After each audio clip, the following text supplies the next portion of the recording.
গেটগুলো সবাই কিনে রাখেন, গেটগুলো আশেপাশে দাঁড়াবেন না। সমাধি মন্দিরে গেটগুলো সবাই কিনে রাখবেন। গেটগুলো দিদি ভাই আপনার এক সাইডে আসেন। এটা হাত দেওয়ার জায়গা না, এটা হাত দেওয়ার জায়গা না। আপনার যেগুলো একটা সাইডে চলে যান সবাই দয়া করে। এখানে পানি ফেলায় না, এখানে নষ্ট করবেন একটু পানি ফেলাইয়া। যার হাতে চাইলে যাবেন যাবেন, অত চাইলে বেশি হবে না এখানে। গেটগুলো সবাই কিনে রাখেন, গেটগুলো সবাই কিনে রাখেন।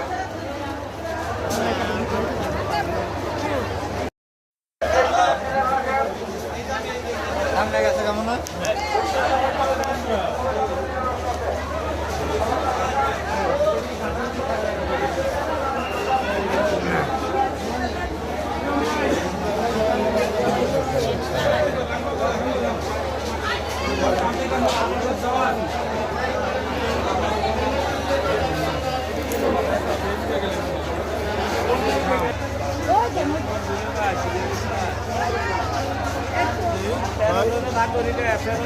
ওই খারাপ